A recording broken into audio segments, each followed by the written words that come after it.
non-city gas distribution companies, especially Mahanagar Gas. We have Mr. Ashu Singhal, who is the Managing Director of the company, joining us right now on the show. Very good morning to you, sir. Thank you so much for joining us on ET Now. And firstly, let me ask you the question that the regulator has now declared about 73 networks as common carriers, and there would be no exclusivity to the existing operators. If you could help us understand and help us analyze what would be the impact of this on your company, is this something to be worried about, or do you see this as an opportunity? It's both. Actually, the process is on. The matter is also sub judice, so I don't want to comment on the merit of the court which is the case which is going on in Delhi High Court. So the court has given us a relief that as of now, no coercive action can be taken, only consultative process can be done. So that is the process which is going on. And even if the exclusivity is ending, the tariff will be available to the for the users who will use our network, and only 20% will be open for the market. Further, as you rightly mentioned, we will also have an opportunity to work in other people's area. So it's a situation which is good for the market. However, the process which needs to be followed is what we are talking about.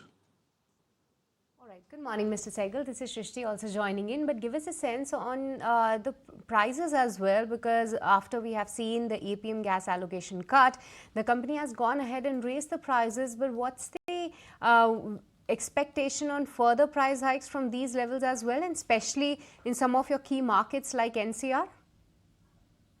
No, we are working in Mumbai. NCR is a different company called Indraprasth Gas Limited. So in Mumbai and nearby regions, we have a price of around 78 rupees per kg for selling CNG, which is around 45% cheaper than petrol prices and around 18% cheaper than the diesel prices. The price hike has happened because in October and November, there was some deallocation of the cheap gas, which is APM gas, which was restored to a great extent in the January this year. So the total impact was around 6 rupees per SCM, and we have increased the price by 3 rupees per kg for CNG. So partially it has been passed on, and with the deallocation happening, with the restoration of the deallocation, we are at par now. So we don't think that there is any trigger for price increase or decrease. Right. So I just wanted to understand, since you did speak about the APM gas allocation that has resumed, but it's not actually reached the levels that it had actually previously. By when do you foresee that happening? Also, are you in talks with GAIL or government on this? Yeah, we are in discussion with the GAIL and also the ministry, but I think there has been Kirit Parikh recommendations, Kirit Parikh committee's recommendation, wherein DGH has also given some guideline about what will be the reduction every year. So we expect that around 7% of APM gas will be deallocated every year, and the same trend will continue for some more time. And unless the producers produce more gas, we don't think the APM is going to increase to a great level. So it gets allocated on monthly basis, and we will keep a watch on it that whether it is increasing, because with the increased price the producer is getting, there can be some case of a better production in the domestic gas also. All right, but Mr. Sehgal, also give us a sense on the volume growth as well, because we do understand that for FY25, you have guided for a 10% jump there. But in the first 9 months, you have already reached that 12% mark.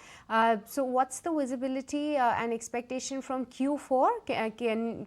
Good to believe that you will be able to surpass your full year volume guidance, or Q4 could be a little softer? No, I think we will maintain this trend of growth in what we have seen Q1, Q2, Q3. You rightly mentioned we were thinking about 8 to 9% growth year on year, but fortunately we could make a better progress, around 12% in 9 months, and maybe 1 or 2% if we get in Q4. Then by year end, we will be hitting a number of around 13-14% year on year basis.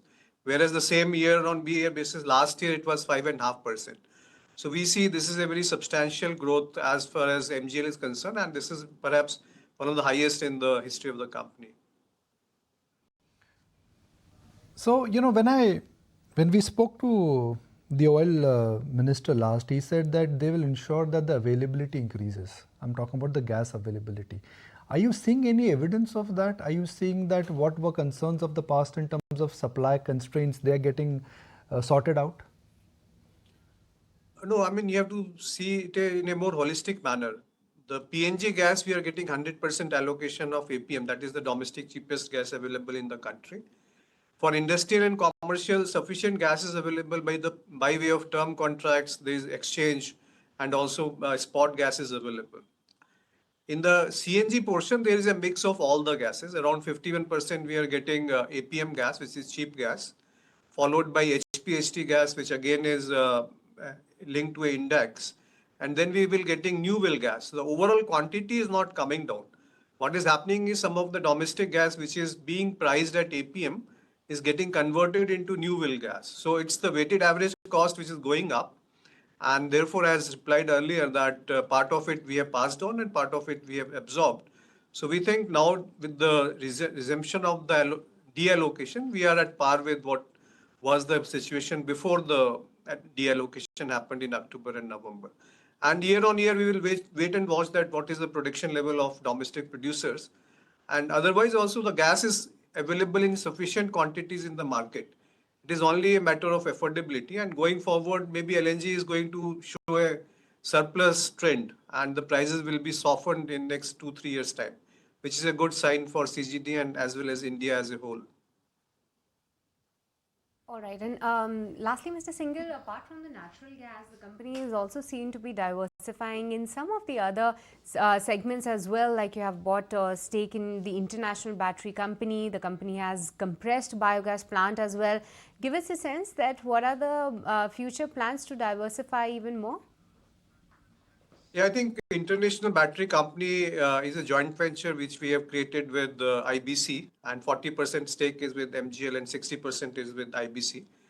The ground has already been cleared. I mean, we have got the position and the civil work has started. So we expect that within 1.5 years, the plant will be on and running.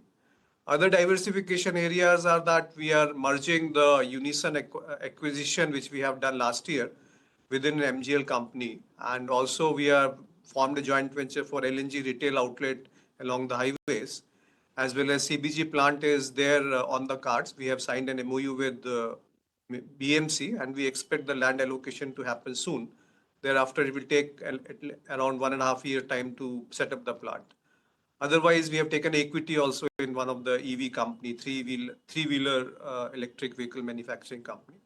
Other areas we are exploring, and as and when they fructify, we will be announcing it to the market. All right, Mr. Singhal, with this, we'll let you go on that. Really appreciate you taking the time out and speaking with us. But